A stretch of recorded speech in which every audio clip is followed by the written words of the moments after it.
Well, joining me now, we have Douglas Brinkley, presidential historian and history professor at Rice University and co-author of The Nixon Tapes, 1971 to 72. Douglas, welcome. I'm awfully glad to have you. And look, President Biden periodically met in the White House with scholars and historians talking about his legacy. How do you view his self-assessment, and how will history view his presidency? Well, President Biden is seeming right now to be very wounded and bitter. He's not saying the right things about Kamala Harris. He's not saying the right things, about Nancy Pelosi or Barack Obama. He's sort of sulking and then trying to spin a big legacy for himself. It would have been better to work behind the scenes like he did so well with getting the hostages released in the Middle East, with working behind the scenes to get missiles to Ukraine by going ahead and signing executive orders for national monuments and the like. But the media rollout of a farewell address after a farewell address, with the net takeaway is kind of woe is me. We have a Wall Street Journal poll, only something like 12% of the American people think he was fit for a second term, and he still hasn't come to grips with that. So it's sort of a sad goodbye he's doing. Well, the warning during his farewell address took many people by surprise. Here's some of that. Let's watch part of it together. Today, an oligarchy is taking shape in America of extreme wealth, power, and influence that literally threatens our entire democracy. I'm equally concerned about the potential rise of a tech industrial complex that could pose real dangers for our country as well. Social media is giving up on fact-checking. The truth is smothered by lies told for power and for profit. We must hold the social platforms accountable to protect our children, our families, and our very democracy from the abuse of power. Look, the notion of a warning on the way out is not new. President Eisenhower did it in 1961 when he first mentioned a military-industrial complex. But what can you tell us about this approach? Well, when Biden first became president, the entire really tech world was on the Democratic Party side. And now you're seeing the tech world turning to Trump and even MAGA. What happened in those 4 years that Biden couldn't keep the tech world as a player in the Democratic coalition? Obviously, we're all worried about democracy's future, and there is an oligarchy that we have to worry about. And so it's a fine farewell speech, but there's no policy teeth to it. It's simply, I could do a farewell address right now saying we must never kill people around the world. We must never use weapons of mass destruction. I don't have power. So using those kind of words are just a setup to try to make me look good. And in that way, it's about Biden's spinning legacy. Let me ask you about the way he ended, though, his farewell address with a bit of rhetorical flourish. Let's watch that. Now it's your turn to stand guard. May you all be the keeper of the flame. May you keep the faith. I love America. You love it, too. God bless you all. May God protect our troops. Thank you for this great honor. You mentioned democracy. It's an important message reminding Americans that it is their responsibility to not disengage, to not lose sight of threats to democracy, and to play an active role in holding leaders accountable. But was it an unusual one there? I thought it was a very proper way that he ended that farewell address. Just a big salute, goodbye, I love America, which he does. Joe Biden's long career for our country is remarkable, and there'll be scores of books written about him, memorials about what he's done. He's still going to be around. I hope he builds a presidential library and writes a memoir. But we are in strange, uncharted territories right now. We're in the age of climate change. We're in the age of AI, and it does take a new generation to rise. You just can't count on Ruth Bader Ginsburg and Joe Biden in their 80s, because in the end, we're not defying biology. And so the Democratic Party has a responsibility to develop fresh leaders promoting democracy starting after the inaugural. Presidential historian Douglas Brinkley, it's always good to get your thoughts on these things. Thank you so much for your time. Ceasefire between Israel and Hamas will go into effect in less than 24 hours after Israel's full cabinet approved the deal. Fighting in the Gaza Strip will be paused Sunday at 1:30 a.m. Eastern. The deal starts with a 6-week truce and involves several phases. Most Israeli forces will withdraw to the Gaza border and Hamas will free 33 hostages in exchange for 100 Palestinian prisoners serving life sentences in Israeli prisons. According to a portion of the deal shared by Hamas, Israel will also release another 1,000 Palestinian prisoners who were not involved in the October 7th attacks. Joining us now, former Democratic Congresswoman of California, Jane Harman. She's also the chair of the Commission on the National Defense Strategy. Good morning, Congresswoman. Good morning. Good morning, Congresswoman. You know, this is such an amazing turn, considering the ebb and flow of this crisis from October 7th to the day, and at times the appearance of a lack of movement or a sense that folks did not want this to move. But here we are now, and it is a blessing to have this breakthrough. What does this mean for Gazans at this point? What can they look for as this idea of now rebuilding at the end of this becomes a new reality for them? Well, a couple of things. First, let's stop quibbling about who deserves credit. Trump deserves some credit. Biden deserves some credit. Let's see the deal happen. And, oh, by the way, 2 American hostages are being released tomorrow, or supposed to be released. I don't think anybody's asking about their political affiliation, at least not yet. So let's get over that.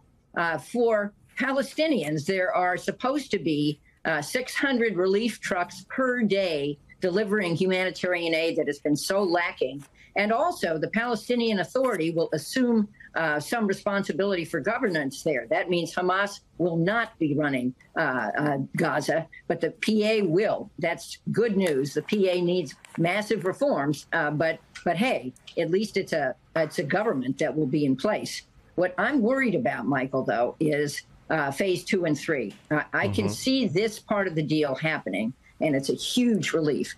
But phase 2 and 3 involves some progress toward some form of state for the Palestinians. And there, I think there could be a huge problem with the Trump administration.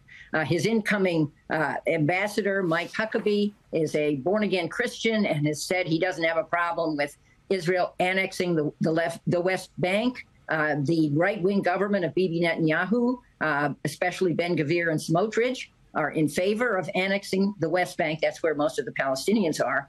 And I can also see another attempt, which is many Israelis abhor, to politicize the Israeli Supreme Court. So this is bad news. Where will Bibi be? Why doesn't he take advantage of the opportunity to change his coalition? And I'm guessing if he would do that, a pardon might be in his future as well. He would then go down as a peacemaker, and instead we may be going right back to war. Unbelievably, right back to war, and endangering, for example, Jordan, the neighbor of Israel, which has made peace with Israel for decades, but which has a huge Palestinian population, which will be destabilized if there is a move to annex the West Bank. You know, Congresswoman, you lay out the stakes here, and Sunday is one step. It is a very important step. It is a step that many people were skeptical that we would ever come to see. But there are many more steps after that.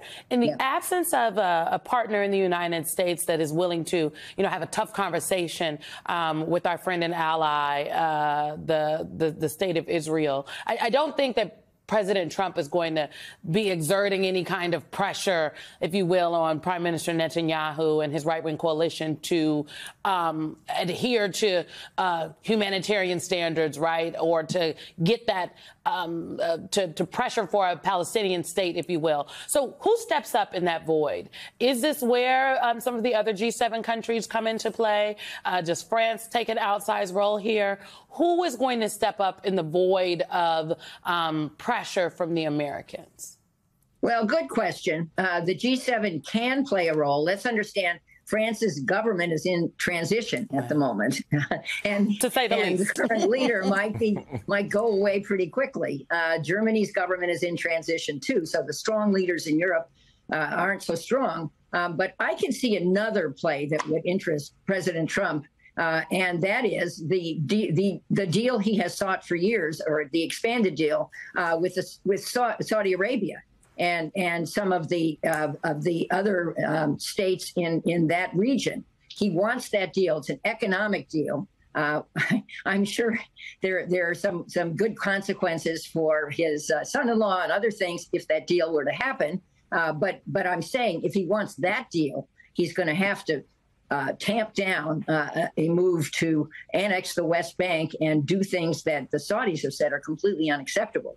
So he may have a balancing act here that could turn out better than I fear. But if this is going in a direction that phase 2 and 3 blow up and we go right back to war, or Israel goes right back to war with Gaza, this would be a human tragedy on a scale we haven't even seen yet. Well, let's stay there, Congresswoman, because, of course, the Qataris played a big role in this negotiation. You've referenced what this could mean for Jordan. When you step back and look at the region more broadly, what are the regional interests in trying to make sure that the forthcoming phases of this deal hold? And if you're talking about sticks and carrots for Netanyahu, who is actually poised outside of the United States to offer those? Well, that's a hard question to answer. I don't think Netanyahu is hugely popular in the region, especially after the last year plus. And I'm not saying Israel did not have a right to defend itself. Israel did have a right to defend herself. But I'm saying going forward, there's some new opportunities, which I hope won't be lost. So that's where I come out. Who could pressure them? Well, Egypt and Jordan are the neighbors who made peace with Israel and have some sway. The Sunni Arab states, as you mentioned, have played an outsized role. And, Israel was a startup nation. I'm not exactly sure what state Israel's economy is in now. And so it has an interest. And I think the prime minister of Israel has an interest in rebooting that. So I think the neighborhood, I don't know what to say about the G7. I think maybe a country like Turkey could play a role, maybe some others. Let's understand that Syria and Lebanon have shoots and leaves breaking out. They have the beginning of decent governments after years of really failed state status. And so they will be interested, and those interested in them, Turkey being one, will be interested, I hope, in more peace in the region. And finally, let's not forget Iran.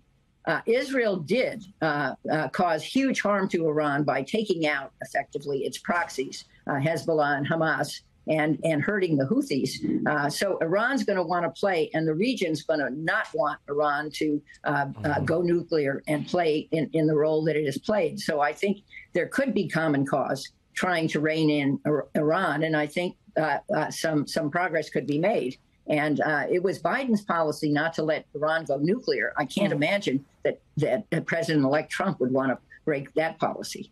We will all be watching and waiting to see what happens. Former Congressman Jane Harman, thank you. There will be a unique split screen in America on Monday. As Donald Trump is inaugurated, we will also be honoring the life and legacy of Dr. Martin Luther King Jr. Bernice King, the daughter of the late civil rights leader, says Americans need to pay attention to Trump's words during his swearing in, while also celebrating her father's birthday, arguing, quote, "This is not the time for ignorance." Bernice King joins us now. She is the CEO of the Martin Luther King Jr. Center for Nonviolent Social Change. Dr. King, thank you so much for being with us today. Thank you. Thank you for having me. In your last, I've been seeing everything you're posting online and whatnot, and the speeches you've been giving, and it made me think about something that your father said in one of the last interviews that he did in 1967. It was actually an NBC interview. He did it at Ebenezer down in Atlanta, and he quoted Frederick Douglass, as he has many times before, and he said that one thing we knew in the South is that freedom is not given, it's won. And he talked about the fact that that justice is won by not just fighting the battles that you can win, but being willing to fight the battles that you could even possibly lose. That's where justice really is, and that's where the fight is. And you have really, I think, been encouraging people to sit in that space, to not lean back and check out, but to lean forward and lean in and be vigilant and continue to do the work. Do I have that right? You have it absolutely right. And part of my greatest encouragement is my mother's words, who said struggle is a never-ending process. Freedom is never really won. You earn it and win it in every generation. which indicates that we have to always remain vigilant, no matter who is in office, from the federal level to the state and the municipal level. We have a responsibility to the freedom struggle. Every generation does. And it's not going to be easy. There's going to be some very difficult days ahead, as Daddy said. His last words out of his mouth, the mountaintop speech. It's going to be very challenging. But I think it's wonderful that this occurs on the King holiday, the inauguration, because it reminds us of King. It points us back to King. It says, when we move forward, you all, we got to do it in the spirit of King. And that's why the King Center has as its theme this year, Mission Possible, protecting freedom, justice, and democracy in the spirit of Nonviolence 365, which is Kingian nonviolence, is taught and demonstrated by my father. Let's talk about what Mission Possible looks like. Here is Vice President Harris talking about how we define a win. Take a listen. Our definition of the win is a definition that takes us over a period of time. We must be strong, and that whatever the outcome of any particular moment, we can never be defeated. Our spirit can never be defeated, because when that happens, we won't win. Dr. King, what do you say to those Americans who do, in fact, feel defeated going into Monday? Look, I say to all of us, we come from ancestors who faced very dark, difficult, challenging, maybe very evil times, but they overcame. I think that's why the song of the movement was "We Shall Overcome," because they were drawing strength from their ancestors. And they were also looking forward to a mission that they were determined to get to. And so, you know, we have to stay focused on the goal, the mission, not get sidelined by whatever the challenges are. But the greatest part of it is we have to strategize. We've been missing the strategy. We've been missing the spirit of Dr. King. Many people talk about doing the work of Dr. King, but I always ask, are you doing it in the spirit of Dr. King? In the spirit of Dr. King is nonviolence. And nonviolence is not just a posture, it's a mindset. For us, we define it as a love-centered way of thinking, speaking, acting, and engaging that leads to personal, cultural, and societal transformation. So it works on you first. You have to be in the right frame of reference to fight these injustices so that you don't become like the unjust. You know, I think it's interesting in listening to you, Ms. King. I'm imagining two views of this. One is a President-elect Kamala Harris speaking to the nation on Dr. King's birthday at her inauguration versus Donald Trump speaking to the nation on Dr. King's birthday. And I have that flashback to the last time Donald Trump spoke in such a way where he laid out this dystopian view of the country. And then I bring into this conversation the words of Joe Biden in his farewell to the nation, in which he talked about planting seeds. Let's take a listen. It will take time to feel the full impact of all we've done together. But the seeds are planted, and they'll grow and they'll bloom for decades to come. So as a nation, we have an opportunity to plant seeds. We could have planted seeds with Kamala Harris. We could have planted seeds with Donald Trump. We had those choices to make.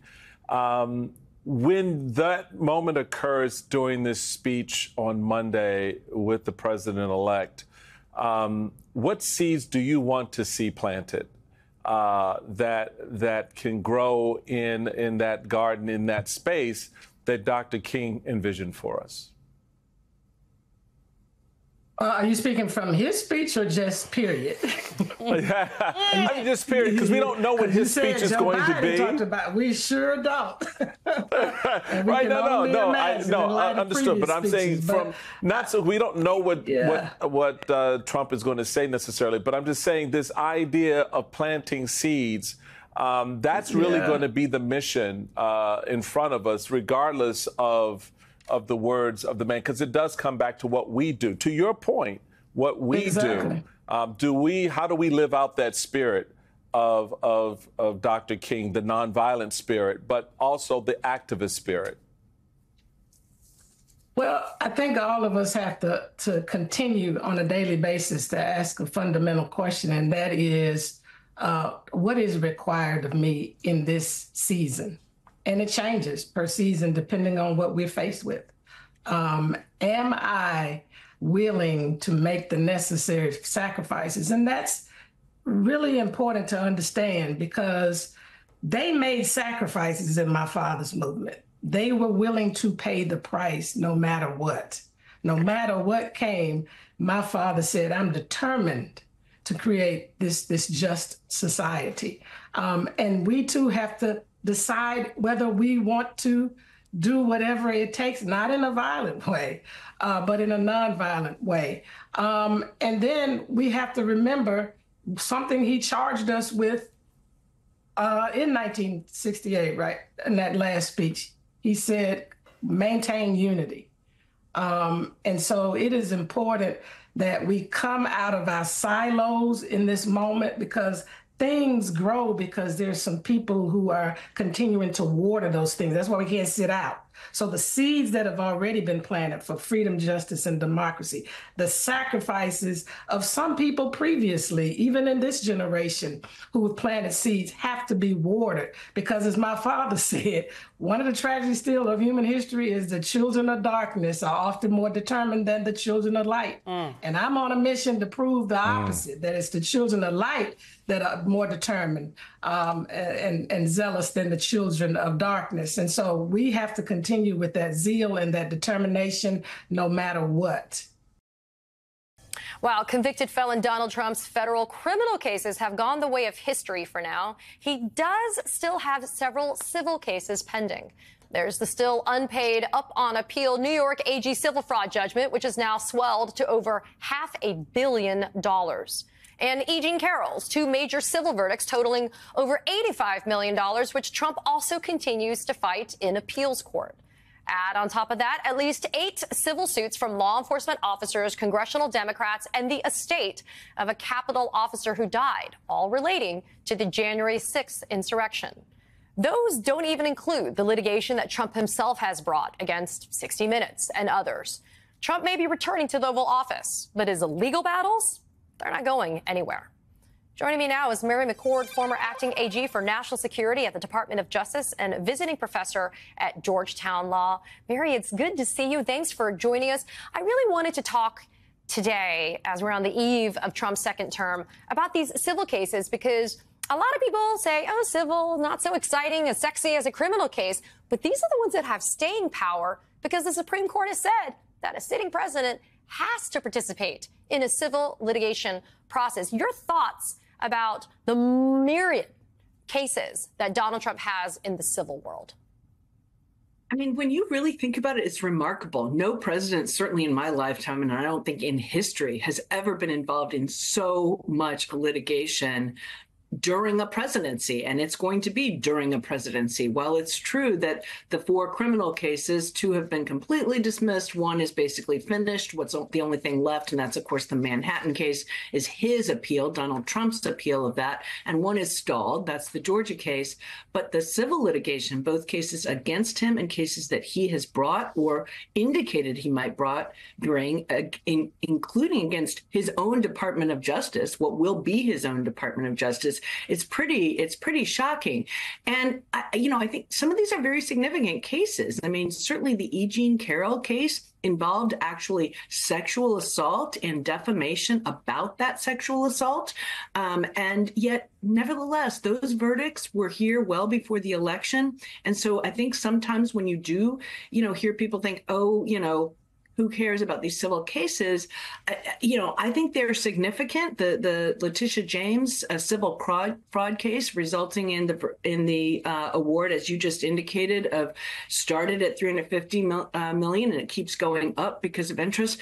Those are things that the American people were aware of when they went to the polls. And so, I do think they're significant, and it's going to be significant that he is going to be defending these cases during his presidency.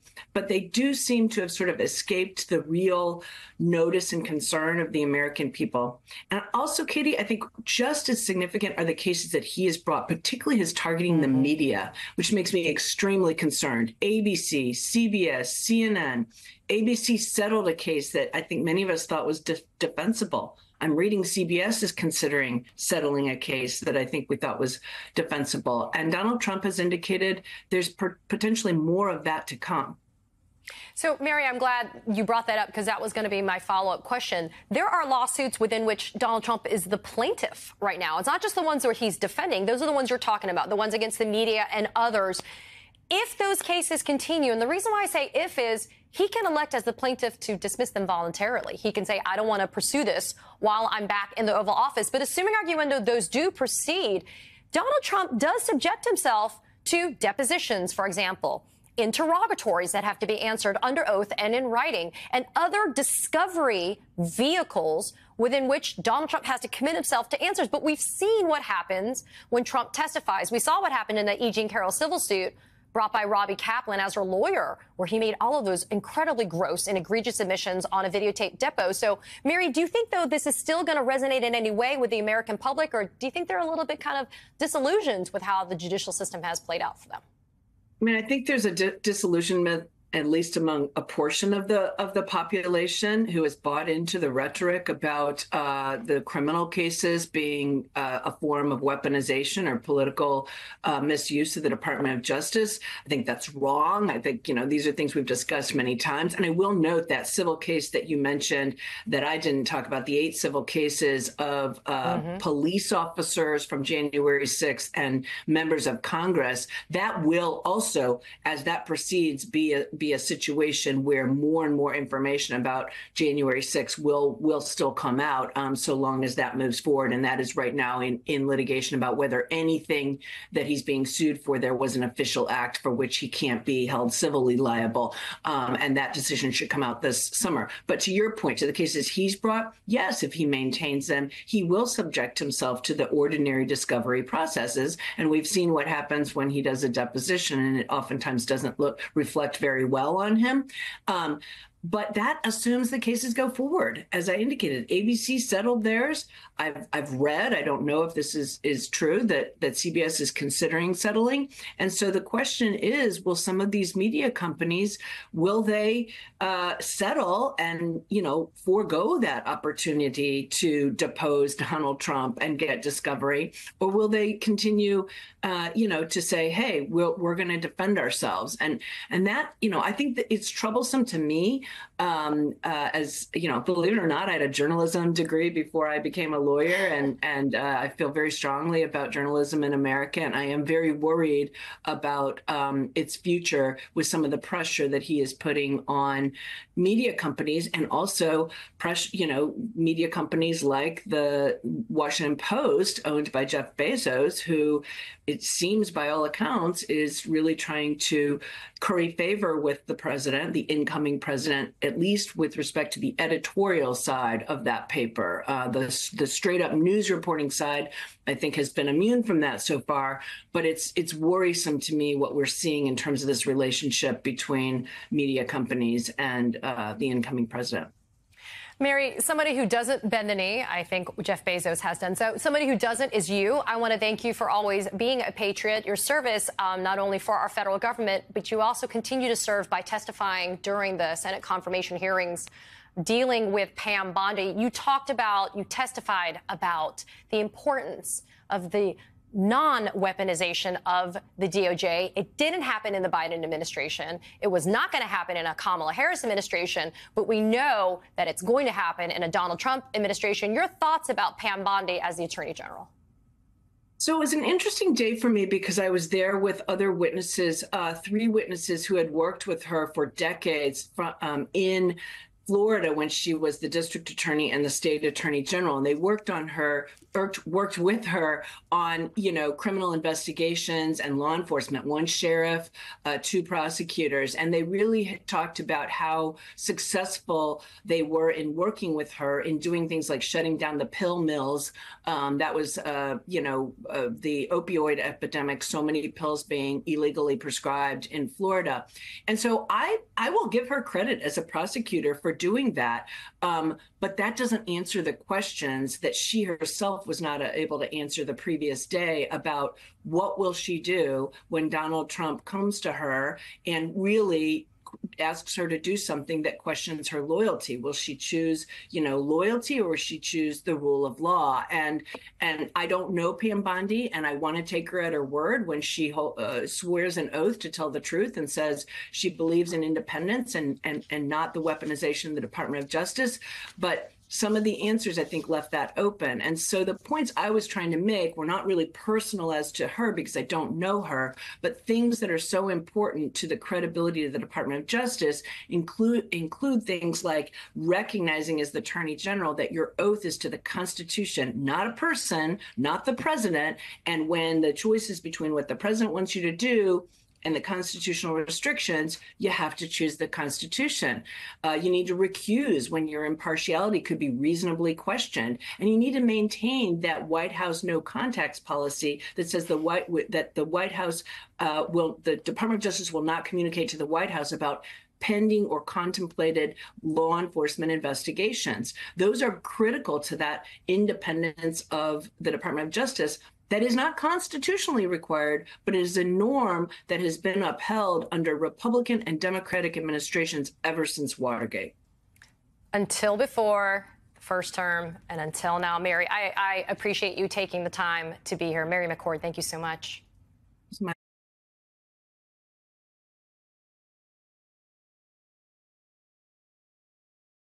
Joining me now, Democratic strategist and former advisor to the Obama campaign, Amisha Cross, and Charlie Dent, former Republican congressman from Pennsylvania.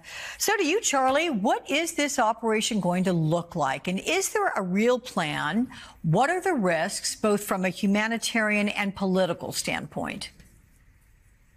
Well, if Donald Trump has a mandate, it is really to deal with the border. I suspect this Chicago operation, and I don't know what it entails at this point, but I think they're going to focus on what Kristi Noem just said. They're probably going to focus on criminals first. They will also focus on those who have valid removal orders against them, which is a very significant number of people in this country. They'll also probably focus on people who arrived most recently. That's what I suspect they will do. And I believe they actually have a mandate to deal with that particular element of the population in this country that is here unlawfully. So that's what I think they're going to do. I think Tom Homan's job, the border czar, is going to try to set expectations and also introduce a dose of reality as to what can be done. I can tell you for a fact, removing people who even have valid removal orders against them is not easy. There's a big number of them. A lot of the host countries won't take them back, and I think Homan understands this. I hope President Trump does. Amisha, there's a new poll from the New York Times, and it shows that 87% of Americans support deporting immigrants who are here illegally and have criminal records. But will there be that level of support for what is actually carried out? And what did Kristi Noem's testimony tell you about the Trump administration plans? Well, to answer the first part of your question, I think it depends on how they carry it out and to which communities are the most activated. As somebody who's a native Chicagoan, I think that it is very disappointing to watch Trump choose Chicago as his first place to enact these radical deportation plans. But I'm also old enough to remember when the governor of Texas and the governor of Florida used buses and planes to send migrants to Chicago. Attacking sanctuary cities and sanctuary states is one of Trump's top priorities. It's something that he talked about during his last round in the White House. Is something he talked about on the campaign trail.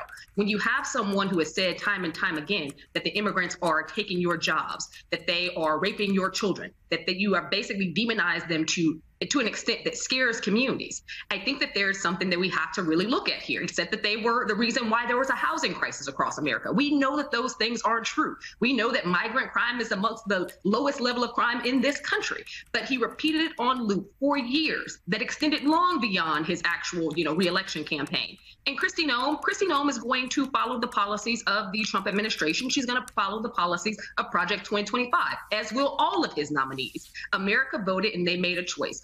Part of it was buying into a narrative, I would argue a false narrative that Donald Trump put out. The other part is fear tactics and a media echo chamber that was anxious to hear and not actually push backs against what Donald Trump was saying has actually bolstered a lot of his claims.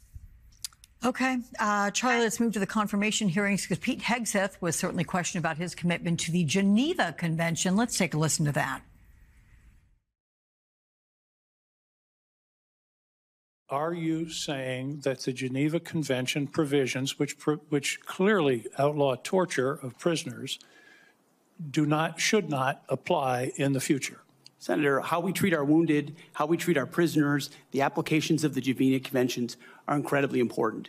But we would all have to acknowledge that the way we fought our wars back when the Geneva Conventions were written are a lot different than the asymmetric, non-conventional environment of counterinsurgency that I confronted in Iraq and Afghanistan. So remember, Hegseth advised Trump to pardon soldiers convicted of war crimes. Your thoughts on Hegseth's hearing? Will he be confirmed? And how then could he change the way the Department of Defense runs? Well, first of all, I think he probably does get confirmed at this point. But I would also say I was disappointed with the hearing. I really did not think there were enough substantive questions, like the one you just presented there from Senator King. That was a substantive question. But they really didn't get into issues of competence. I mean, everybody's been talking about the drinking and his problem with women, but they haven't really talked about competence in the case of Hegseth. For example, why don't they ask about how is artificial intelligence going to affect warfighting?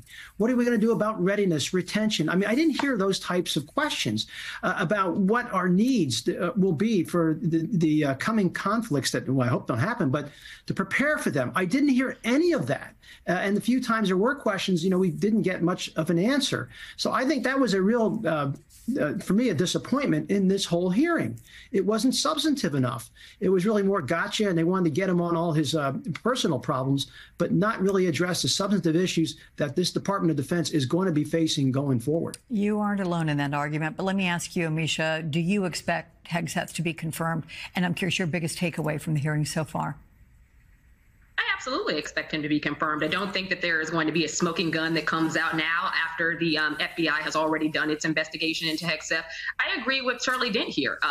It was disappointing to watch some of the questions because as noxious as that man's personal life happens to be, his wife knows who she's married to, and I wasn't here for another Real Housewives episode. I think it's most important to put on notice that this is a guy who is fundamentally unqualified for the position at which he seeks. And for a party that continues to say DEI basically just gives people a leg up who are unqualified, this is a guy who they opened the door for without paying any attention to the fact that not only is he unqualified for that level of management experience, that budget, nor the decisions that he would have to make. This is a guy who literally ran 2 veterans organizations into the ground.